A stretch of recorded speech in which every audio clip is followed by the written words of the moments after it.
All right, so this instantaneous center of zero velocity is another way to approach these types of motion problems, okay? So as an object moves, it's got a point in space about which it's in a state of pure rotation. Okay, so you can analyze the entire object using V equals omega r if you know where the instantaneous center is at that instant. Now, unfortunately, that instantaneous center moves every instant, so you can't use it for more than just the one instant in which you analyze the object. If you analyze the object a second later, the instantaneous center has moved somewhere else too, okay? So this is just taking a snapshot of an object at one instant, okay? So it's in a state of pure rotation about this instantaneous center. So the usual approach is to figure out where the instantaneous center is, then find omega about the instantaneous center, and then you can find the radius to any point on the object you're interested in, multiply it by that omega, and you can find the velocity of the point. Okay?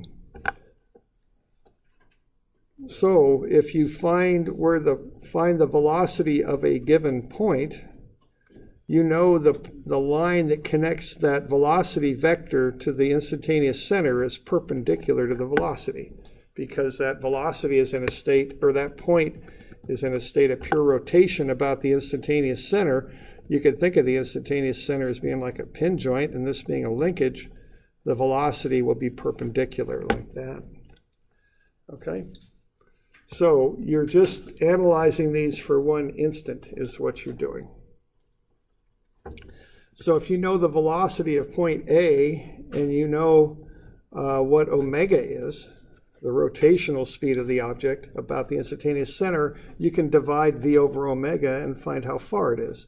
You would also know that the instantaneous center is on a perpendicular through the velocity vector.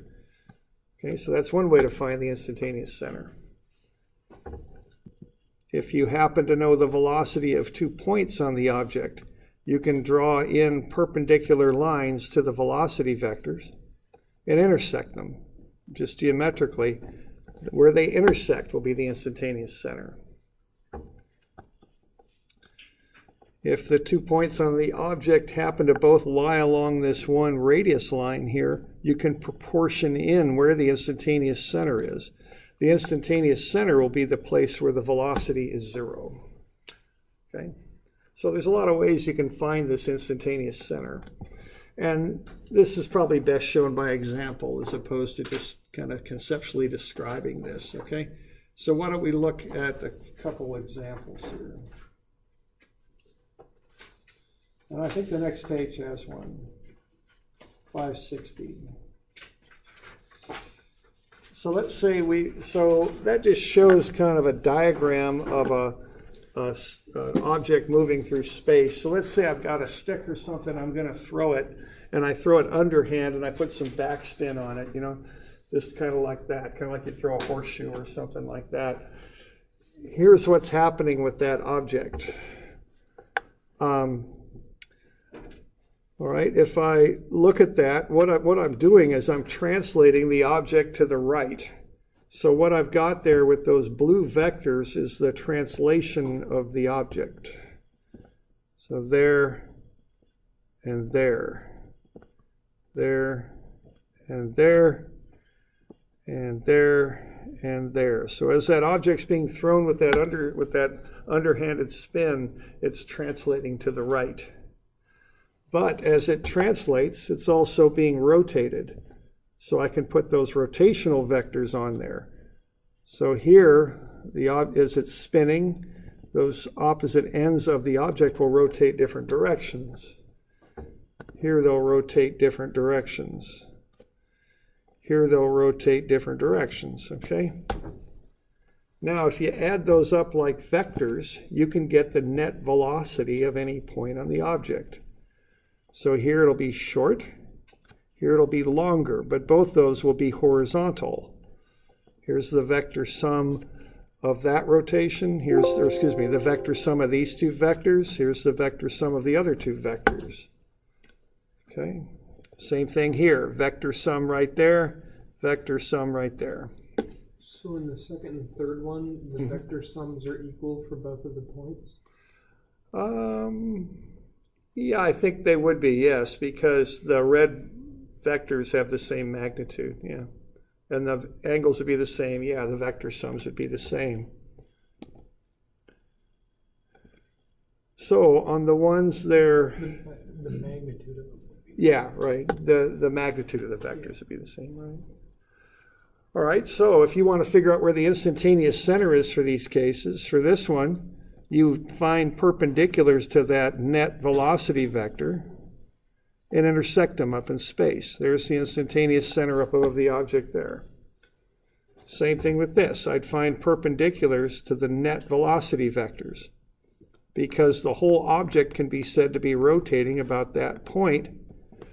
So the lines that connect that instantaneous center to these points will be perpendicular to the velocity vectors. Okay. Now, when the thing's vertical, though, you can't do a double intersection there. So you have to proportion in where the instantaneous center is. You know it's on this line that's perpendicular to the velocity vectors. And what you would do would be to proportion in where the net velocity vector, where that velocity is 0. Okay.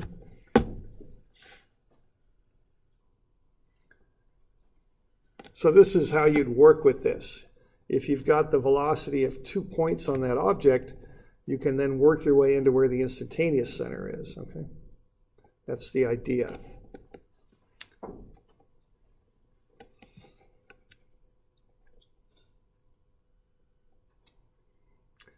All right, now let's have a look at doing an actual example here. Let's say I'm throwing this thing, and let's say for that one instant there, I've measured the velocity of A and of B. And they're shown there on page 555. So I've got a 0.3 meter long object, and I've measured the velocities of A and B. 3 meters per second at B and 1.8 meters per second at A. Let's figure out the velocity of the center of gravity, okay? So what I'm going to have to do here is method number 1. I'm going to have to proportion in where the velocity is 0, and that will be the location of the instantaneous center. Okay? And that's going to be easy enough to do there. It's just similar triangles, basically.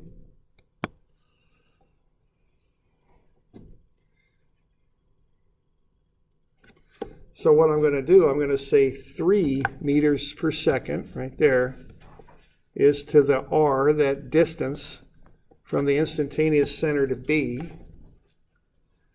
as 1.8 meters per second is to r minus the 0.3 difference between A and B, because the object's 0.3 meters long.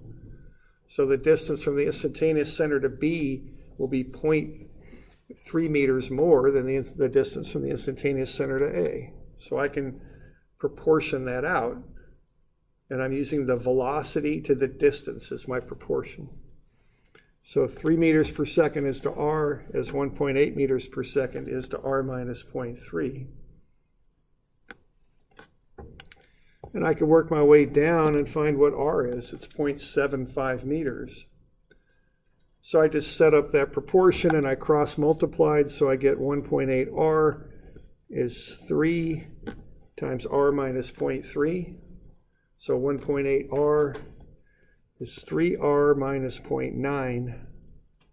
So I can subtract 3r from both sides and I'll get 1.2r is 0.9. They're both negative, so r is 0.75.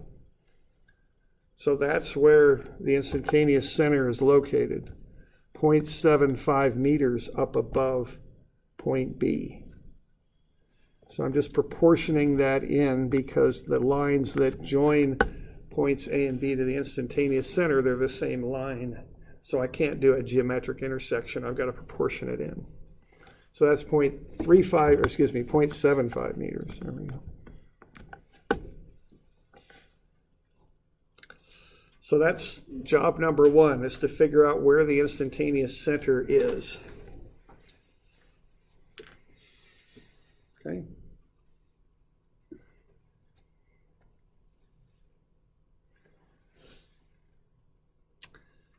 Now, job number 2 is going to be to find what omega is. What's the angular speed at this instant that the object rotates about point C? That's job number 2. Okay. So that's going to be pretty straightforward because I know the distance. It's from B to the instantaneous center. I just found it as 0.75. So V is omega R. So omega is V over R. V is 3 meters per second. R is 0.75 meters. So if I divide that out, my omega is 4 radians per second. So that entire object is rotating about the instantaneous center at this instant, just right now. It's rotating at 4 radians per second.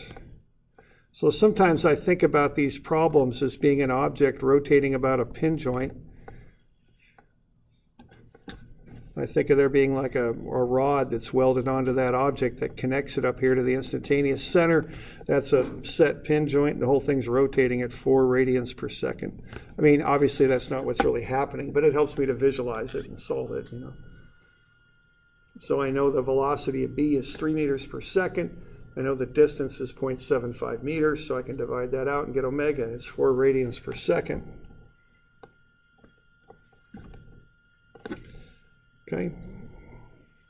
Now if I want to find the velocity of the center of gravity, just come down there. That's going to be 0.6 meters, isn't it? That's just 0.75 minus 0.15. That's the distance from B to the center of gravity. So I take the 4 radians per second times 0.6, and I get 2.4.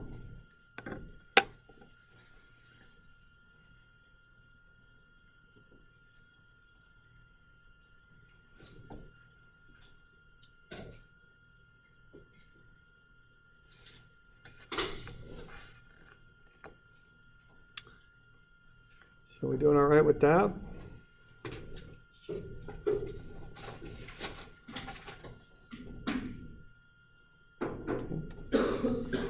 So there's an example of using this approach.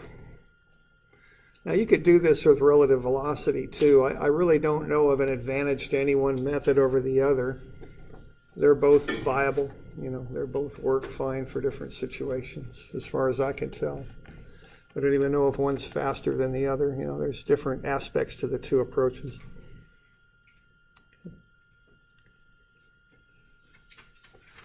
We're doing all right with that?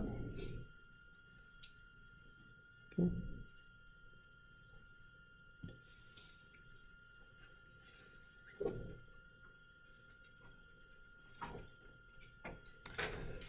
Okay, let's have a look at a bearing here, a roller bearing.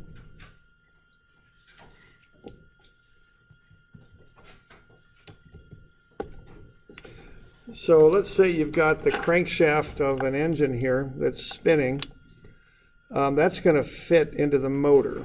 So what you got for the crankshaft is just a long shaft like that. And actually it's got some sort of bends in it, you might say, but let's just stick with a straight up shaft. And we're going to have to put that in the motor, in the engine block, okay? So we've got an engine block here. Now we've got this shaft spinning in the engine. Well, that's going to cause a heck of a lot of friction if you just set that in there, and that's going to heat way up, and eventually you're probably going to get hot enough to kind of weld things together, and that's going to be bad, okay? So to avoid that, you use a bearing. So what you've got in a roller bearing here is you've got a bunch of small balls or cylinders that fit around the crankshaft and fit into a race here, into a solid ring, into a ring, and that will allow that crankshaft to spin.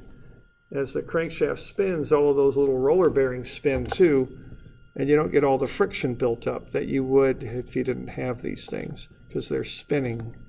And you lubricate that to keep things moving smoothly, okay? That's what your oil does? Yeah. So yeah, that's why you put oil in a car, to keep the stuff lubricated, okay? All right, so that's kind of the idea here of a roller bearing.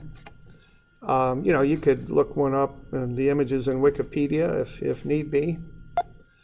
All right, and you could, if you're online here, you could go just to Google Images and look at a picture of a roller bearing. I've also got a little bit of an animation posted there that you could click on and go to YouTube, or I'm not sure if it's YouTube or not, but it's a little GIF there, and you could watch these things in action as they move. Okay. So the assumption here is the roller bearings don't slip as they move, as they roll. Okay, and they're actually going to move around the crankshaft there. They're not stationary, they move around, okay? So what we know is this crankshaft is spinning at 3,000 RPM. Now, if you're in a straight up dynamics class using fundamental formulas, you got to get that into radians per second. So I'll convert the RPM, revolutions per minute. 1 revolution is 2 pi radians, 1 minute is 60 seconds, 314 radians per second. So that's the angular speed of the crankshaft as the engine's running.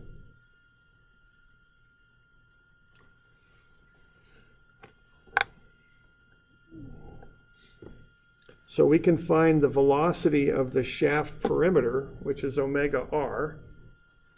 We got omega, 314 radians per second. We've got the radius of this thing is 18 millimeters, which is 0.018 meters. So the perimeter of that crankshaft as it rotates is 5.655 meters per second.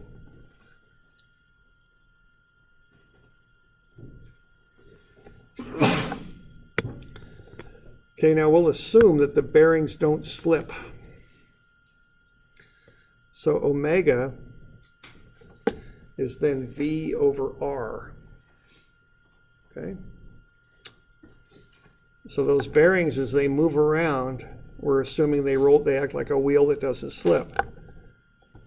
So we're going to take 25, the outer radius of that outer race, minus the inner radius, and that'll get us the diameter of the bearings. Okay. Now, if these bearings don't slip, if we look at this top bearing, or excuse me, we'll go on the bottom bearing. The bottom bearing, we know some things about it now. If it isn't slipping, that point has an instantaneous has an instantaneous velocity of 0 because it's not slipping on the outer race. Okay? That's what's going on right there. So that bottom velocity on that bearing is 0.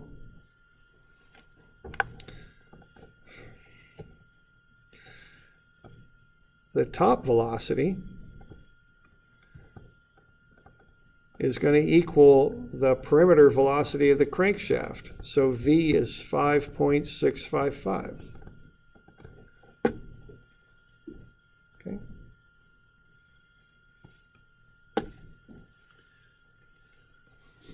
So we know the velocity on the bottom, and we know the velocity on the top of that roller bearing. So what we can find now is the angular velocity of the bearing. Omega is equal to V over R. Okay? So we can find the angular velocity of the bearing as this is happening. Okay, and that's just going to be the velocity of the top divided by the distance to the instantaneous center. Okay, now what the instantaneous center is right there, because that's the point on the object that has a velocity of 0, and by definition that's the instantaneous center of 0 velocity, because it's on the object and it has a 0 velocity. So when a wheel doesn't slip, the bottom of the wheel is the instantaneous center for the whole wheel. Okay. So what we can do then is use our V equals omega R analysis for that bearing. So omega is V over R. The velocity we'll use will be the velocity at the top of the bearing, 5.655 meters per second. The radius is the distance from the instantaneous center to that point. The instantaneous center is on the bottom. That's where the velocity is 0. So the distance is 0.007. So that's 808 radians per second, which is about 7,700 RPM. Okay. So we got some of those no slipping assumptions on there, on those bearings, but that's how we would consider, how we would find the rotational velocity of the individual rollers in there, okay?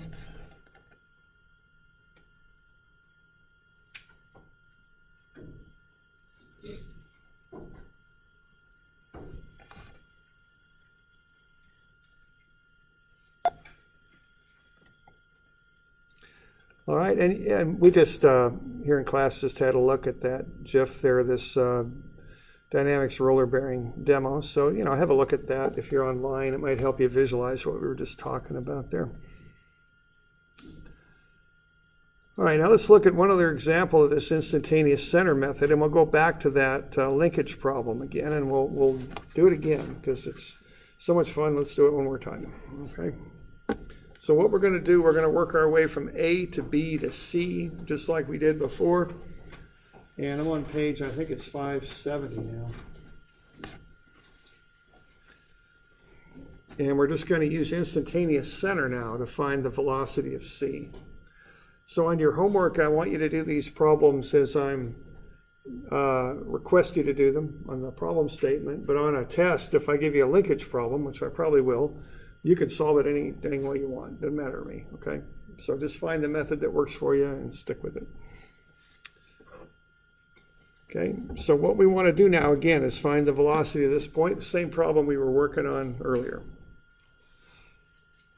So first thing we got is we got this pin joint A, we've got B rotating around A. So A is the instantaneous center for link AB, is what it is. So the velocity of B is perpendicular to AB because B is rotating about that linkage, about point A. Okay, we know omega, we know R, so we can find the velocity of B easy enough. Just omega R is 2.76 meters per second. It's at 56 degrees up and to the right. Okay. So for linkage AB, A is the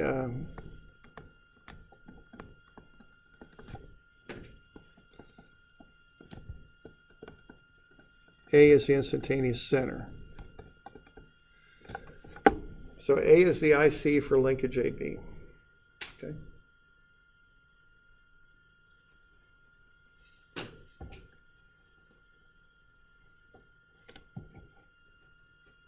All right. So that gets me to B. So now I know the velocity of B. It's 2.76 meters per second. It's upright at 56 degrees. So now I'm going to transfer and go over to linkage BC. So I got to find the instantaneous center for BC. Now that's going to be in a different spot than the instantaneous center for AB. Different linkages, they got different instantaneous centers. Okay. So I'm going to get kind of a little sketch going here. Okay, I know VB is going upright. I know the line that joins that to the instantaneous center is perpendicular to that velocity vector. So the line that joins it to the instantaneous center goes up that way, perpendicular to the velocity vector. I've got the length and the angle of BC, and I know that VC is on this rod here, so it's going straight up. So the line that joins it to the instantaneous center is perpendicular to that vertical VC, so that's a horizontal line. So I've got myself a little bit of a triangle that I can work with here now, okay? And I've got some information about it. Okay, I know, it's a three-sided triangle. I know the top line's horizontal. I know that this angle in here is 17 degrees because it's a parallel angle to this one. Yeah, I know the distance from BC, it's 0.6 meters. Now I can also find this angle and that one. Okay, this one right here is just 34, isn't it? Because that's that instantaneous center. If I look at that, that's on linkage AB, okay? Because what I'm doing, I'm intersecting those two lines. Now, it is not point A, okay? So make note of that, because that's a common error people make. So that point, so the IC for linkage AB is here. Okay, now that is not equal to A. They're different points, so keep that straight, okay?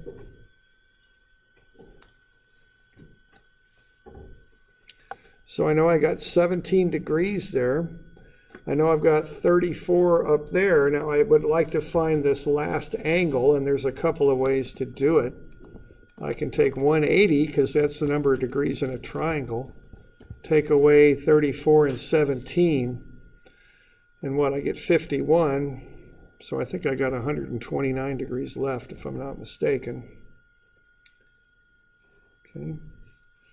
Now another way to get that is what? I've got 17 there, and I've got, what was that angle? Was this 56 over here? I think it was.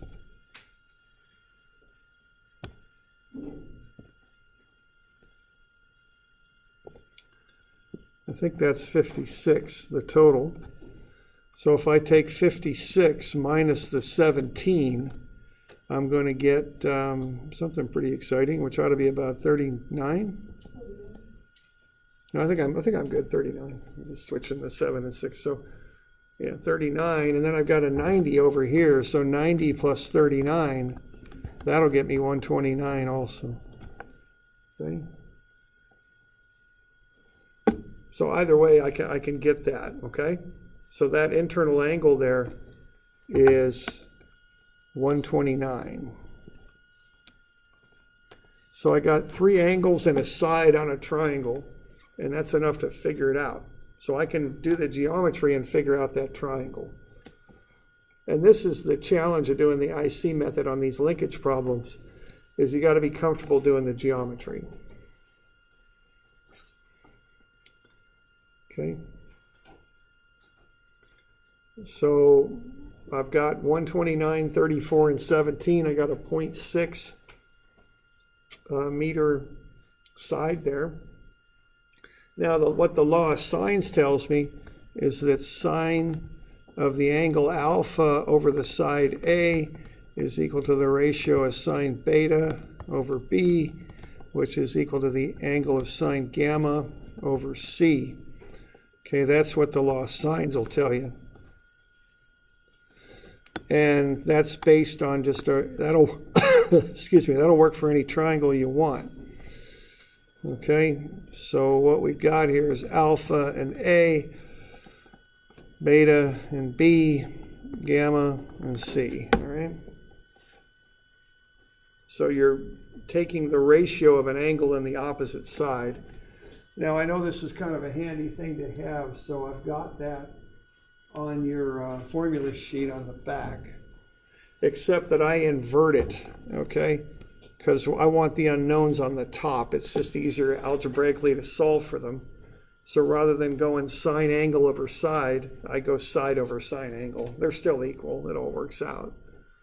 But I do it that way because it's easier to solve for the unknowns. So we get 0.6 over sine 34. That's equal to b to the IC. That's a distance there. I just made up that notation. That's going from b to the IC over sine of 17. And that's equal to c to the IC over the sine of 129. I work those numbers out and put them in the fraction, and then I just divide everything out. And I get 1.07 is 3.42 times the distance from b to the IC, and is 1.29 times the distance from c to the IC. So I can solve for the distance from b to the IC and from c to the IC. 0.314 and 0.834. Okay. So that's the challenge on this a lot of this instantaneous center stuff. You got to be able to figure out these triangles. Okay. Once you got that, you got the distance of the lengths of the sides. You're good after that. Okay. So what do we got here? We got C to the IC is 0.834, and then B to the IC is 0.314.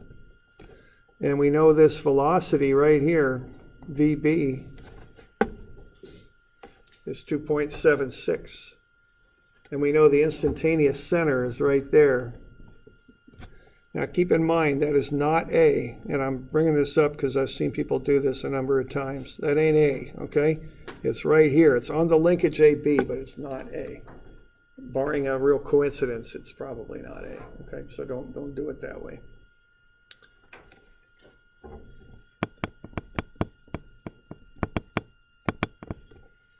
Okay.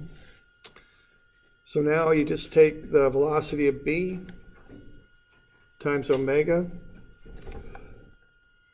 times that distance, solve for omega, and it's 8.8 counterclockwise. Now notice on the previous problems we did, omega is 8.8. Regardless of the method you use, it always comes out to be 8.8. And then when you got that, you can take that omega times the distance to 0.834, and you'll get 7.34 meters per second. It's kind of like the whole thing is rotating counterclockwise. So VC is going up, 7.34 meters per second. So I just think of this as being a big triangle, basically, with a pin joint at the instantaneous center, and that whole triangle is going around counterclockwise. That's how I think about it. Okay.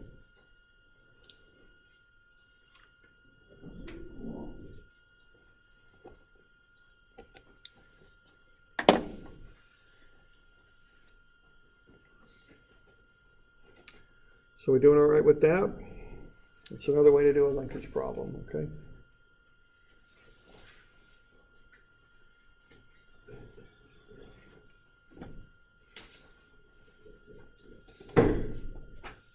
So, there's some of these to practice on. So, 292, 293, 301, and 302.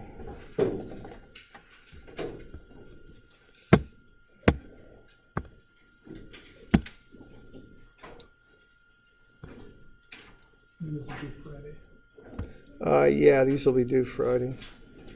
So 292, 293, 301, 302, due Friday. 18th? Yeah, I think so. Yeah, it's Monday today, so that's the 18th. There we go. Okay.